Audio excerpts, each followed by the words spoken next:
하나님께서 오늘 우리에게 주시는 말씀은 에베소서 4장 1절에서 6절까지입니다. 에베소서 4장 1절에서 6절, 제가 가진 성경으로는 신약 312쪽에 있습니다. 에베소서 4장 1절에서 6절의 말씀 합독하겠습니다.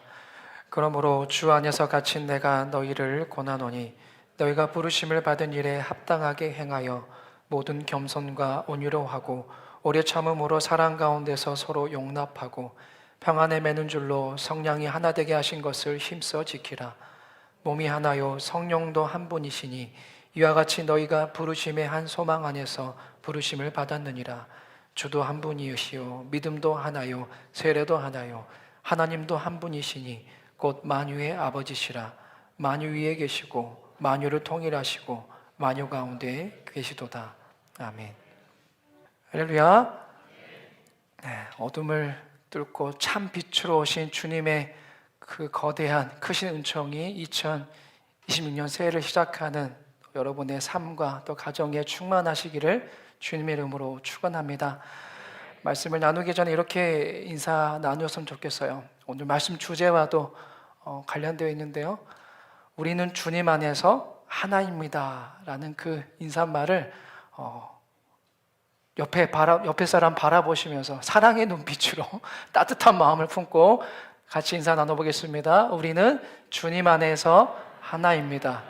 우리는 주님 안에서 하나입니다. 오늘 주님 안에서 하나된 마음으로 주님의 말씀을 듣기를 원합니다. 아멘. 이따 설교 때도 나누겠지만 이미 우리는 주님 안에서 하나된 공동체입니다.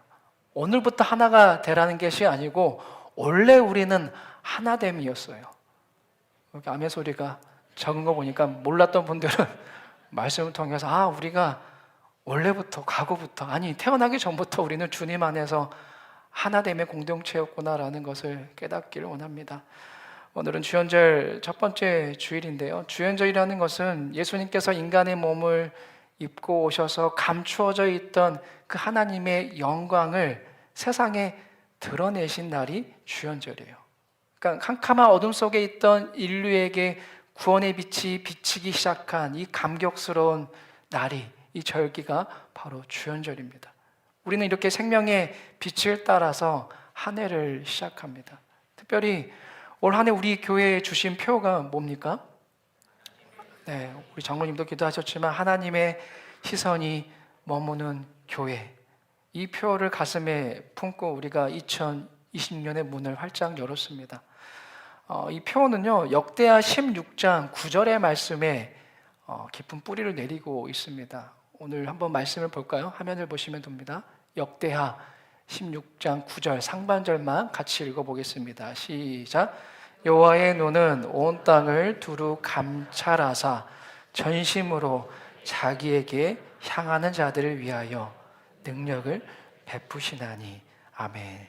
이 말씀을 가만히 한번 묵상해 보십시오. 자, 여호와의 눈이 온 땅을 두루 감찰, 두루 살펴보신다라고 표현하고 있어요. 이것은 어떤 말씀일까요? 세상 구경하러 다니시는 그런 걸 의미할까요? 어디 이 세상 저 세상 어때나 이런 마음으로 보시는 걸까요? 아니에요. 찾고 계신다는 겁니다.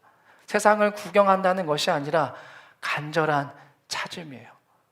하나님을 그렇게 간절히 찾고 있는 자들을, 오늘 전심으로 자기에게 행하는 자들이라고 말씀드린 것처럼 그렇게 전심으로 자신을 향하는 그 주의 자녀들을 하나님은 지금도 간절하게 찾고 계신다, 이 말씀입니다.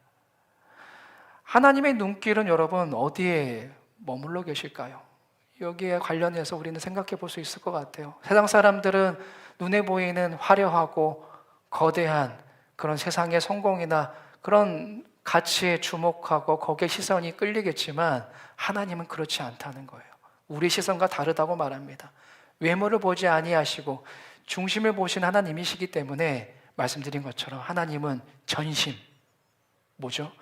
마음이 나뉘어져 있지 않은 그런 온전한 마음으로 하나님을 향하여 찾고 있는 자들, 하나님을 그렇게 하나님께 그렇게 나아가는 자들을, 전심으로 나아가는 자들을 주님은 찾고 계시고 거기에 주목하신다라는 말씀이에요.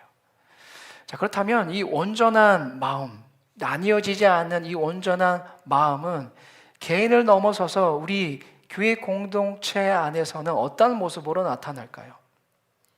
그 온전한 마음이라는 것이 이 믿음의 교회 공동체 안에 어떻게 나타나야 할까요? 오늘 말씀의 주제입니다. 하나됨이라는 거예요. 하나됨으로 나타나야 한다는 거예요. 온전한 마음이라는 것이. 마음이 갈라지지 않고 형제와 자매가 서로를 용납하며 사랑으로 연결될 때에 그곳이, 그 자리가 바로 하나님이 찾으시는 전심의 자리가 된다라는 것입니다. 오늘도 우리는 이 시리즈 말씀을 함께 나눌 거예요. 하나님의 시선이 머무는 교회라는 이 시리즈 말씀을 통해서 하나님의 눈길이 스쳐 지나가는 교회가 아니라 우리 하나님의 시선이 기쁨으로 깊이 머무시고 주목하는 그런 교회가 되기 위하여서 한동안 말씀을 나누겠습니다. 오늘은 그 첫 번째 시간이고요. 하나님의 가장 기뻐하시는 모습인 이 성도의 하나됨, 이 주제를 가지고 깊이 말씀을 묵상해 보고자 합니다. 자, 하나님이 주목하시는 첫 번째 모습, 저를 한번 따라해 보시면서 선포했으면 좋겠습니다. 하나님의 시선은 하나됨에 있습니다. 네, 하나님의 시선은 하나됨에 있다는 것. 자, 그 증거가 있겠죠. 이거는 제 말이 아니고 증거가 있습니다. 어디에서 찾을 수 있냐면은 예수님의 그 기도에서 찾아볼 수가 있어요. 예수님께서 십자가를 지시기 직전 생애 마지막 순간에 기도하신 내용이 요한복음 17장에 기록되어 있어요. 17장 21절의 말씀인데요. 피 끓는 심정으로 기도하신 예수님의 그 기도의 대목 함께 보겠습니다. 세 번역으로 읽어보겠어요. 화면을 보시겠습니다. 시작. 아버지께서 내 안에 계시고 그들도 하나가 되어서 우리 안에 있게 하여 주십시오.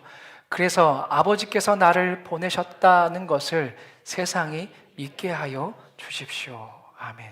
우리 주님은 분명히 아셨어요. 우리가 교회 건물을 크게 짓는다고 해서 세상이 하나님을 믿지 않는다는 것을, 우리가 그의 프로그램을 기가 막히게 잘한다고 해서 세상이 변하지 않는다라는 것을 우리 주님은 너무나 잘 아셨어요. 그래서 이렇게 말씀하시는 거예요. 너희가 진정으로 하나가 되면 그때 비로소 세상은 하나님이 저들 가운데 함께 계시는구나. 저곳이야말로 하나님이 계시는 공동체구나. 저 사람이야말로 하나님을 믿는 성도구나 라는 것을 알게 된다라는 것을 말씀드리고 있는 거예요. 그러면 여러분, 하나님의 시선이 가장 깊이, 가장 오래 머무는 곳이 어디 계십니까? 성도들이 사랑으로 하나 되는 그 자리에 하나님이 기쁨으로 그곳에 시선을 오래도록 두신다, 이 말씀입니다. 성경의 역사를 보면요, 창세기의 바벨탑 사건을 여러분들이 잘 아실 겁니다. 신할 평지에 모인 사람들은 당시에 최첨단 기술을 가지고 있었어요. 벽돌 굽는 기술을 가지고 있었습니다. 자신감이 하늘을 찔렀습니다. 그들이 뭐라고 외쳤습니까? 자, 우리 이 시간 우리가 가진 기술로 성읍과 탑을 건설하여서 우리의 이름을 알리자. 만방에 우리의 이름을 떨쳐보자라면서 그렇게 하나가 되었어요. 똘똘 뭉쳤습니다. 더욱이 그들의 언어는 하나였기 때문에 더욱 자신감 있게 뭉칠 수가 있었어요. 거기에 하나님의 시선이 닿았습니다. 어떤 시선이었을까요, 여러분? 기쁨의 시선이었을까요? 아니에요. 분노의 시선, 심판의 시선이었어요. 왜요? 그들의 하나됨의 중심에는 가장 중요한 게 빠져 있었기 때문입니다. 다름 아닌 하나님이 빠져 있는 그 하나됨이었어요. 다 자기 이름을 높이려는 그 교만한 마음이 가득했습니다. 결국 하나님은 그 거짓된 하나됨을 흩으셨습니다. 신약으로 넘어오면은 반대되는 사건이 기록되어 있어요. 여러분들이 잘 아는 신약의 오순절 마가의 다락방의 사건을 기억하실 겁니다. 자, 그곳에는 몇 명이 모여 있었습니까? 120명의 성도가 모여 있었어요. 120명의 성도가 왜 모였습니까? 자기들 이름을 알리기 위해서였나요? 아니에요. 예수님이 약속하신 그 성령을 기다리기 위하여서 모였습니다. 성령으로 그렇게 하나 되는 마음으로 120명이 같이 기도했어요. 그때 하나님의 시선이 머물렀습니다. 그때의 시선은 따뜻함, 기쁨의 시선이었어요. 그리고 그곳에 성령이 불의 혀처럼 임하시게 되자 그들은 각기 다른 나라의 말로 말하기 시작했습니다. 그런데 여러분 주목해야 될 것은 각기 그들이 말하는 그 말의 내용이에요. 어떤 말을 했을까요? 사도행전을 보시면 이렇게 말하고 있습니다. 2장 11절 하반절을 한번 화면을 통해서 보시겠습니다. 시작. 우리가 다 우리의 각 언어로 하나님의 큰 일을 말함을 듣는도다. 아멘. 자, 앞에 바벨탑의 사람들은 거짓된 하나됨으로 우리의 이름을 내자라고 말했어요. 하지만 지금 성령으로 하나된 오순절의 사람들은 뭘 말합니까? 그 하나됨으로 하나님의 큰 일을 말하는 거예요. 여러분, 하나님의 큰 일이란 게 뭘까요? 하나님께서 우리를 위해 예수 그리스도를 통해 구원의 일을 보여주신 놀라운 구원의 역사를 말하는 겁니다. 하나님의 놀라운 구원의 역사가 하나님의 큰 일이에요. 120명 성도가 성령의 충만을 받고 그들이 말하는 언어는 각각 달랐지만 그들의 입술이 고백하는 그 중심은 딱 한 가지였다는 거예요. 하나님의 큰 일, 그분이 행하실 구원의 그 일에 대해서 그들은 다른 말이지만 성령의 하나됨으로 그 일을 증거했다는 것입니다. 여러분, 말의 중심이 나에게서 하나님으로 옮겨질 때에 그곳에서 비로소 진정한 하나됨의 역사가 일어난다는 것을 믿으시기 바랍니다. 사랑하는 여러분, 하나님의 시선이 머무는 교회는 내 이름을 내세우는 바벨탑이 아니에요. 서로가 다 자기 이름을 높이는 그곳에서는 결코 하나됨의 역사가 일어나지 않습니다.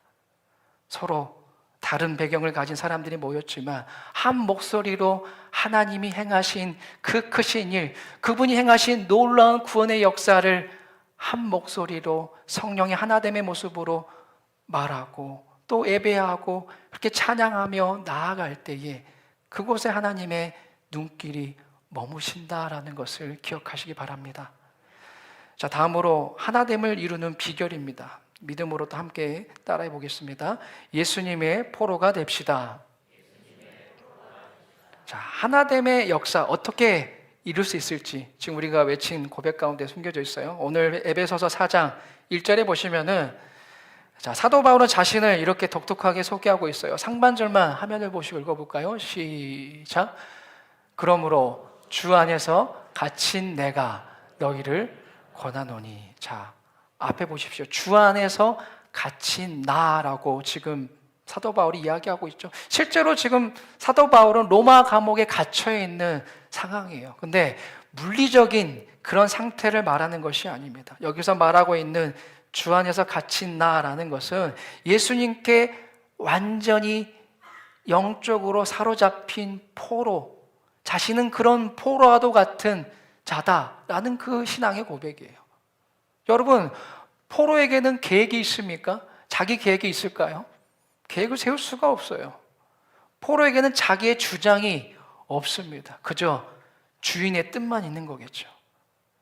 여기에 교회 하나됨을 이루는 비밀이 있습니다. 그것은 나의 생각이 죽고 주님의 생각에 사로잡히는 거예요. 여러분, 교회 안에서 왜 다투고 마음이 상하는 걸까요? 서로 달라서가 아니에요. 각자가 내 주장이 옳다, 내가 옳다라고 말하고 믿기 때문이에요. 교회 하나됨을 파괴하는 가장 큰 원흉은 많은 경우 우리 각자가 가진 이 사사로운 생각, 고집입니다. 내가 가진 이 얄팍한 경험, 내가 지지하는 정치적인 견해, 나의 사적인 신념을 마치 하나님의 절대적인 뜻이냐 포장해서 각자가 주장하게 될 때에 교회 공동체는 무너질 수밖에 없는 거예요. 찢어질 수밖에 없습니다. 내 생각이 강하게 되면, 여기 있는 우리 각자의 생각이 주님의 생각보다, 주님의 말보다 더 앞서게 되면은 교회는 무너질 수밖에 없다는 거예요. 주님의 뜻이 들어올 자리가 없게 됩니다. 바울을 보십시오. 그는 당대 최고의 지성인이었어요. 누구보다도 똑똑했습니다. 내세울 만한 게 너무나도 많은 사람이었어요. 어느 누구도 그 사람 말에 토를 달 사람이 없었을 겁니다. 하지만 그는 주님의 몸된 교회를 위하여서 자신의 그 지식이나 경험을 자랑하지 않았어요. 내세우지 않았습니다. 주장하지 않았어요. 스스로 자신이 철저히 주님께 매인바된 종임을, 자신은 그렇게 예수님의 포로가 된 자라는 이 자기 정체성을 잃지 않았습니다.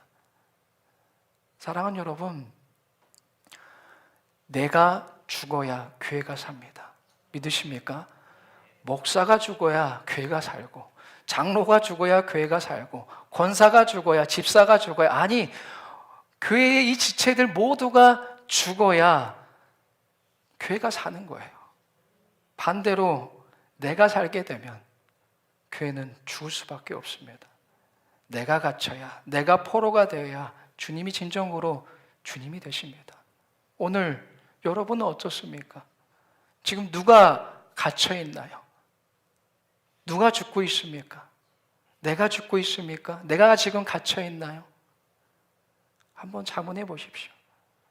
우리 각자가 주님의 뜻 앞에 자신을 죽이고 바울처럼 철저히 주님의 종이 되어서 주님께 사로잡힐 때에, 서로가 그렇게 예수님께 완전히 사로잡힌 종이 되기를 힘쓸 때에, 그렇게 몸부림칠 때에 우리는 비로소 하나됨의 역사를, 주님이 기쁘게 머무시는 그 귀한 공동체가 될 줄로 믿습니다.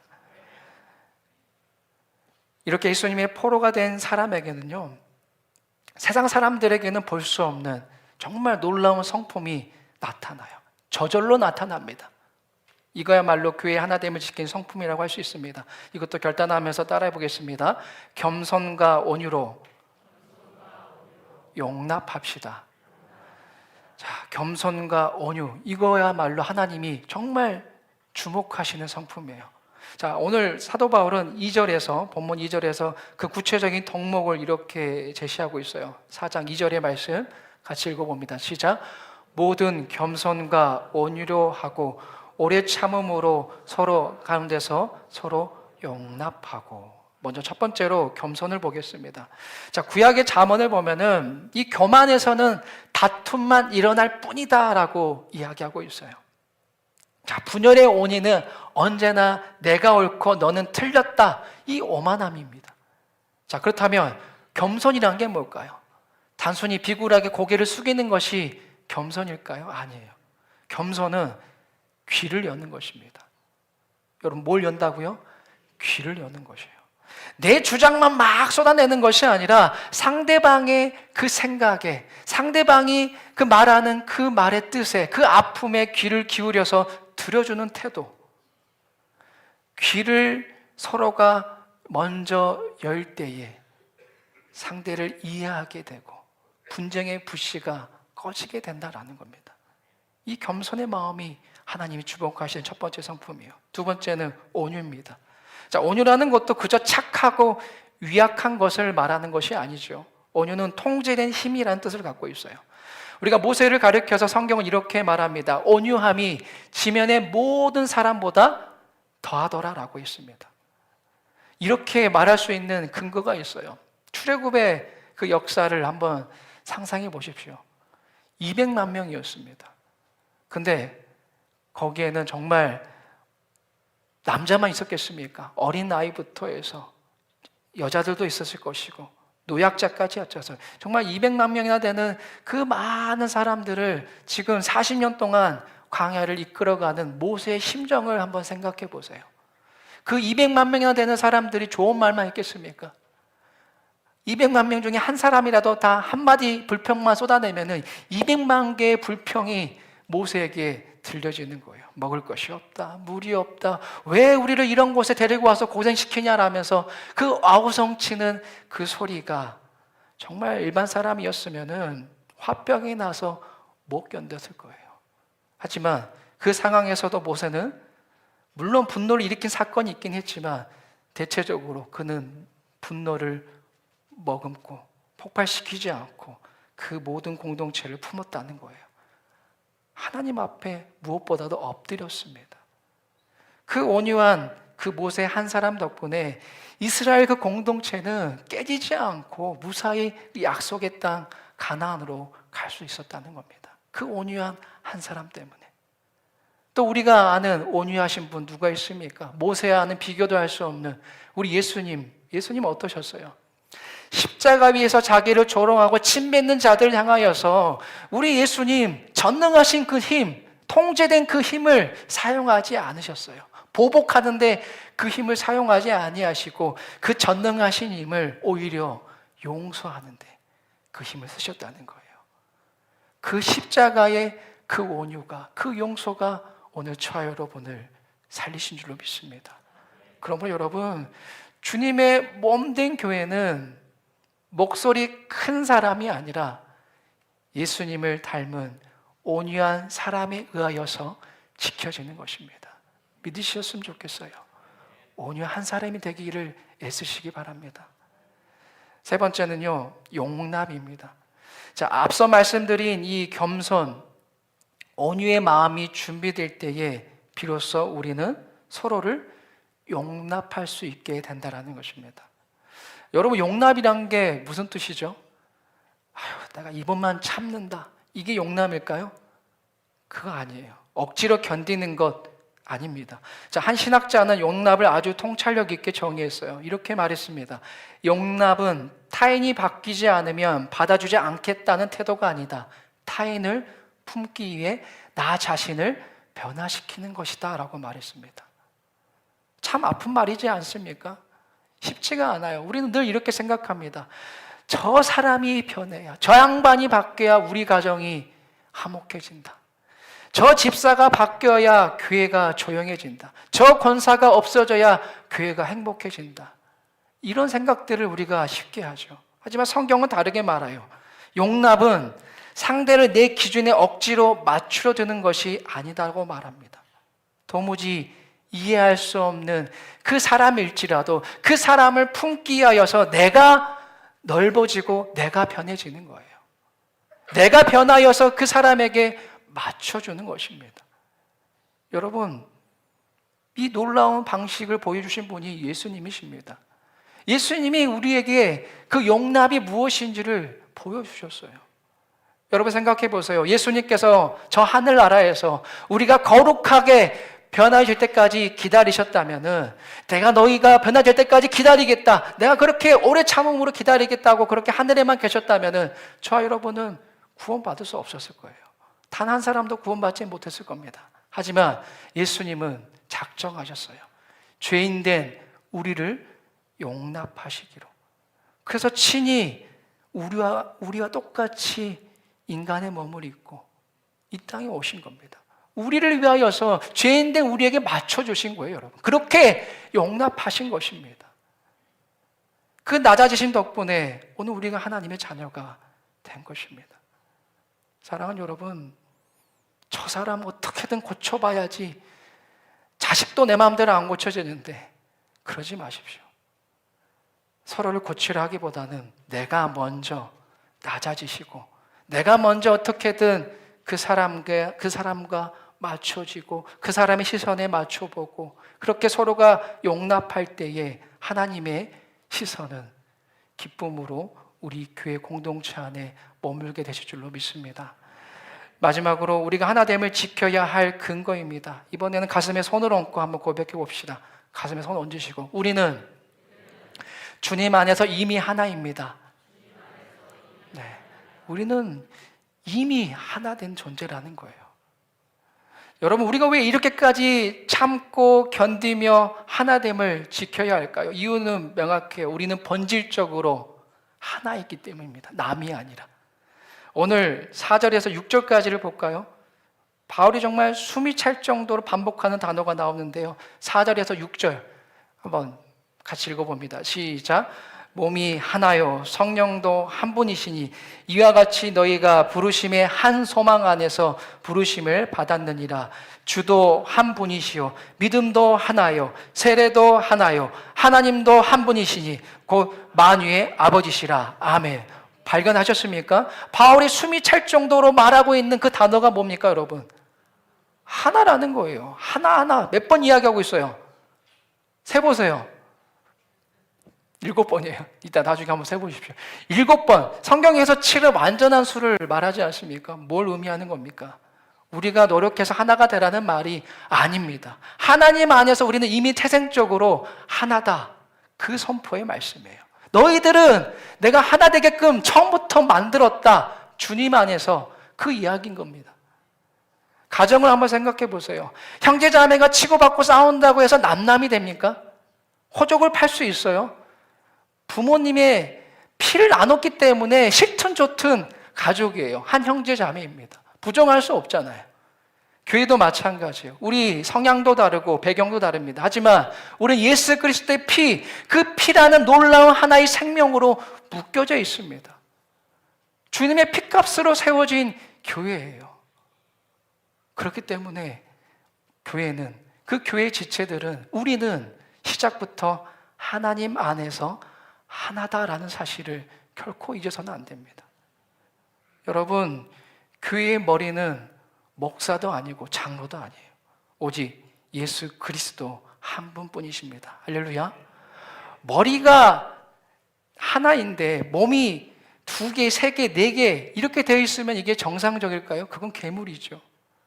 머리 대신 주님이 한 분이시기에 그 몸인, 그 지체인 우리들은, 우리 교회는 반드시 하나여야만 한다입니다.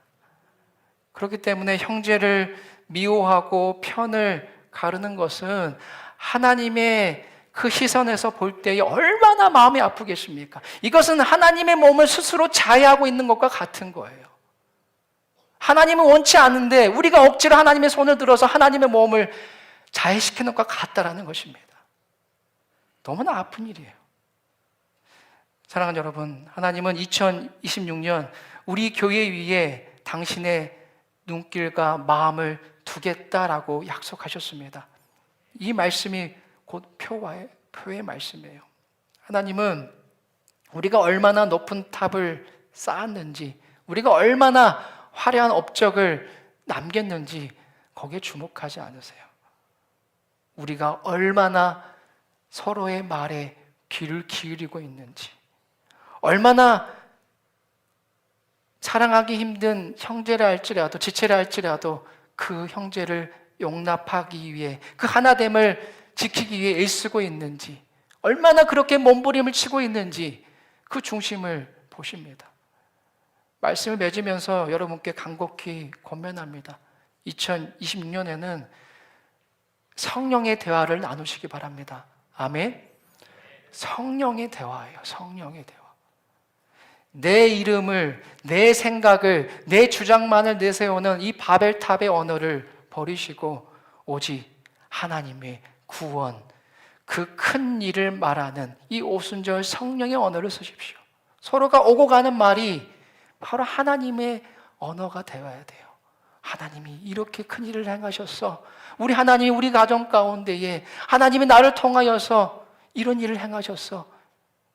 같이 그렇게 하나님의 구원의 큰 일을 나눌 수 있는 그런 성령의 언어를 사용하시기 바랍니다. 스스로 불화하고 애면하던 태도를 버리고 서로 등 돌린 가정 안에서, 서로 배척하고 싸우는 일터 안에서, 이 교회 공동체 안에서 성령의 말하게 하심을 따라 사랑의 언어를 또 사용하시길 바랍니다. 그리고 들으십시오. 귀로만 들으셔도 안 돼요. 마음으로 들으셔야 돼요. 마음으로 듣지 않고 귀로만 듣게 되면은 나중에 그 들은 얘기 가지고 험담하고 다닙니다. 남 씹고 다녀요. 마음으로 들으세요. 성령의 마음으로 들으셔야 한다는 거예요. 그리고 열린 마음, 진심 어린 공간의 마음으로 들으십시오. 그렇게 우리가 귀를 열 때에 하나 되게 하신 성령께서 그 서로 다른 말들을 자기 말처럼 듣고 이해하고 또 공감하게 하는 그런 놀라운 기적을 일으켜 주실 줄로 믿습니다. 어느 시인의 시를 제가 읽어드리면서 오늘의 말씀을 마칩니다. 귀를 기울이며 라는 시인데요. 제가 읽어드릴게요. 여러분 눈으로 함께 읽으시면 되겠습니다. 귀로 듣고 몸으로 듣고 마음으로 듣고 전인적인 들음만이 사랑입니다. 모든 불행은 듣지 않으면서 시작됨을 모르지 않으면서 잘 듣지 않고 말만 많이 하는 비극의 주인공이 바로 나였네요. 아침에 일어나면 나에게 외칩니다. 들어라, 들어라, 들어라. 하루에 문을 닫는 한밤중에 나에게 외칩니다. 들었니? 들었니? 들었니? 2026년 한 해 우리의 귀가 열리고 또 마음이 서로가 연결되어서 하나님의 시선이 기쁨으로 그렇게 머무는 아름다운 우리 믿음의 교회, 아름다운 공동체가 될 수 있기를 주님의 이름으로 간절히 축원합니다.